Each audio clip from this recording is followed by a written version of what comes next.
Well, today we're looking at the top 10 vehicles of all time. But before we get to the top 10, we're starting with the bottom 5.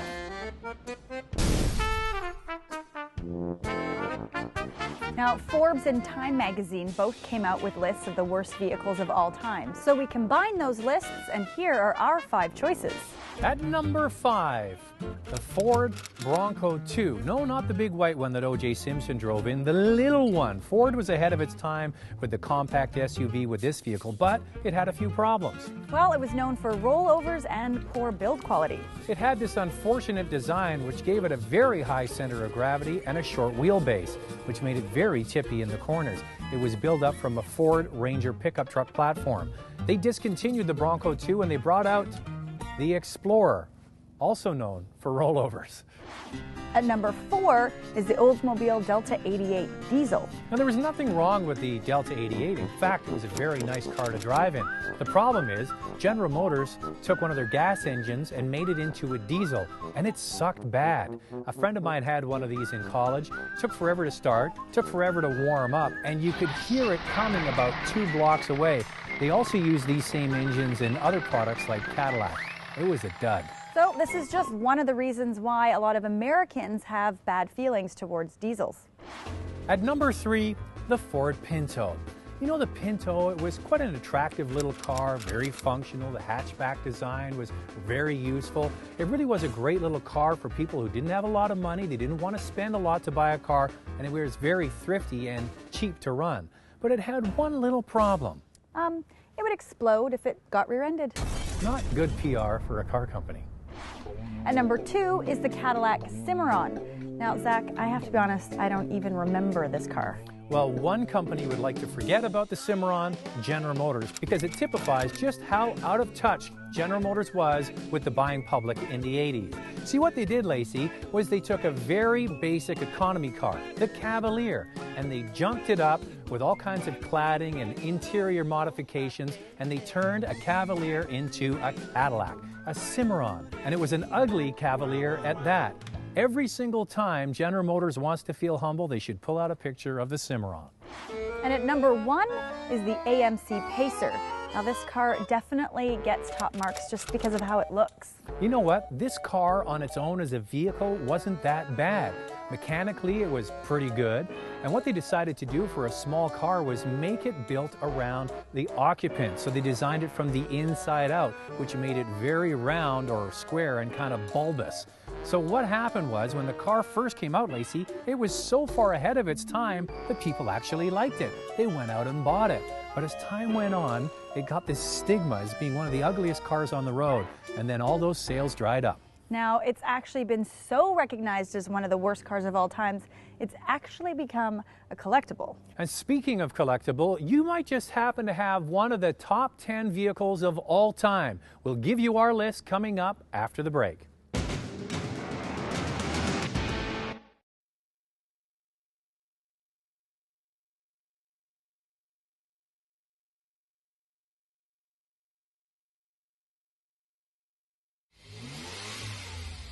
Welcome back to this week's show. Today we're looking at the top 10 production vehicles of all time. Now, this list was compiled by MSN, and the top 10 are based on the top selling vehicles of all time. And right behind us here is the number 1 production car of all time, and you might have it in your driveway as well. We're going to start at number 10, work down to number 1. Let's get going with number 10. With 14 million units sold, it's the Chevy Impala. It first went into production in 1958 and is still currently being produced at the Oshawa Assembly Plant in Ontario. In its heyday, it was sold as a convertible, sedan, and coupe, and currently it's only available as a sedan. Now, back in the 60s, it was a staple of every middle-class American home, kind of like the Honda Civic is today. Now, the car, as I mentioned, is still being continued in production in Canada, and that sedan at times pops into the top 10 list of sales in Canada. Now, you should also know that if you drive one of the modern Impalas, it scores very well in current J.D. Power & Associates quality surveys. Now, the peak of Impala sales came in 1964 when they sold almost 1.2 million in that year alone. That's an all-time one-year record for production car sales. Way to go, Impala.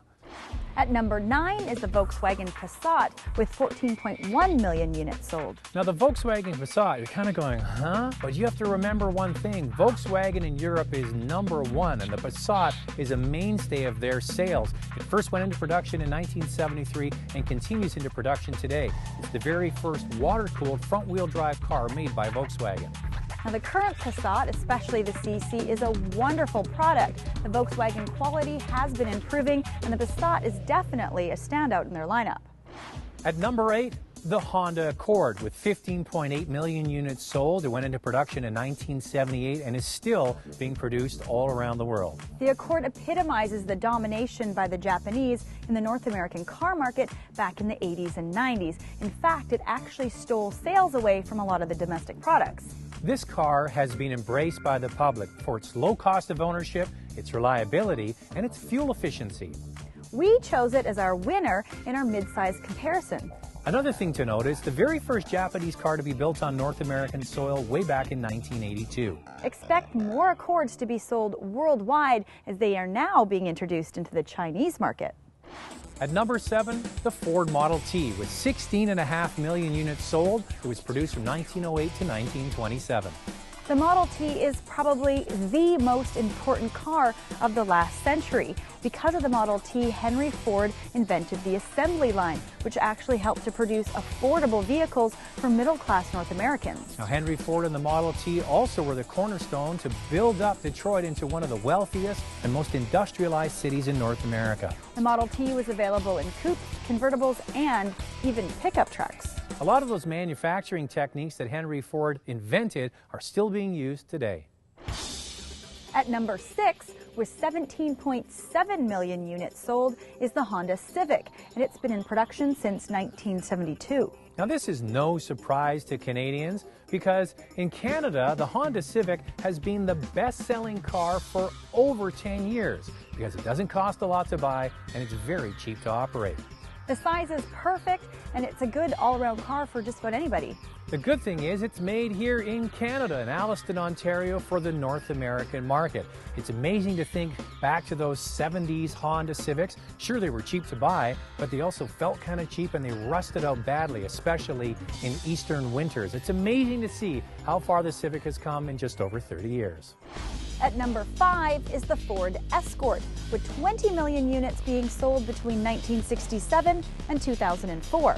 A lot of North Americans don't realize just how massive Ford is throughout Europe, and a big part of their success was with the Escort in the 60s, 70s, and 80s.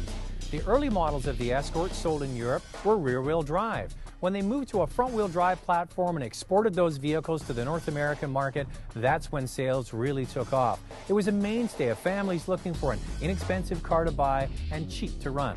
The Escort was replaced by the Focus, which might be disappointing to some because the Escort had such a strong following. In the number 4 position, one of the most iconic cars, the Volkswagen Beetle with 21.3 million units sold from 1939 until the present day. It was built for the North American and European markets until 1979 and then continued to be produced in Mexico until 2004.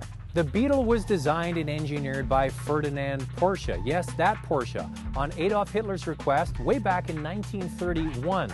It wasn't put into production until 1939 and was mostly used by the military. It wasn't until after the Second World War that Germans and Europeans flocked to the Beetle because of its inexpensive transportation.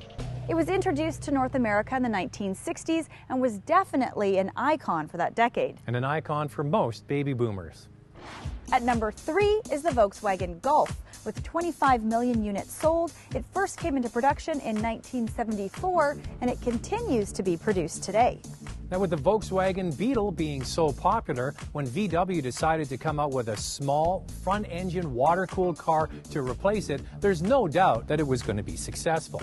The Golf is sold all over the world and in many different configurations, from 3-door hatch, 5-door hatch, and even convertibles. The Golf offers above-average handling and solid German engineering. Now, the original was called the Rabbit, and until recently they brought the Rabbit name back, but that'll be gone for 2010 when they reintroduced the Golf to North America. Also available in a diesel engine, making it reasonably priced and fuel efficient. Just like the original.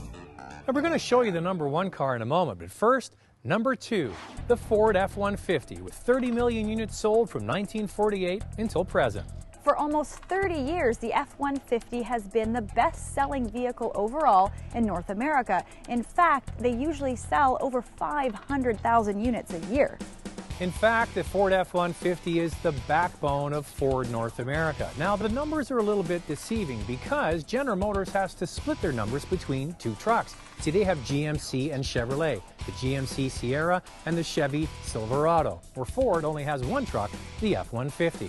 Known for its tough image and durability, the F-150 has a following that is legendary. Well, we're just about to pull the wraps off the best-selling car of all time. So hopefully you've made your wagers at home and you're going to get paid out. Well, there were 32 million units sold since it first came into production in 1966, and it's still being produced today. Here it is, the best-selling car of all time, the Toyota Corolla. Well, here's a stat that we can't confirm, but it sounds pretty cool. There's a Corolla sold every 40 seconds somewhere in the world. And here's why. It's built in over a dozen countries worldwide, including Canada for the North American market. The Toyota Corolla is revered for its low cost of ownership and its legendary reliability and durability. Stephen Beattie, who's the managing director of Toyota Canada, told me that the Corolla is so highly coveted by people who own them that they don't often sell them. They actually hand them down to different family members so they can stay in the club. You know what? Canadians should be proud that the best-selling car in the world is made right here. Want more? Watch our online-only story, What's in a Name, on how Volkswagen came up with its car monikers and Mazda's strategy behind selecting car colors for different markets.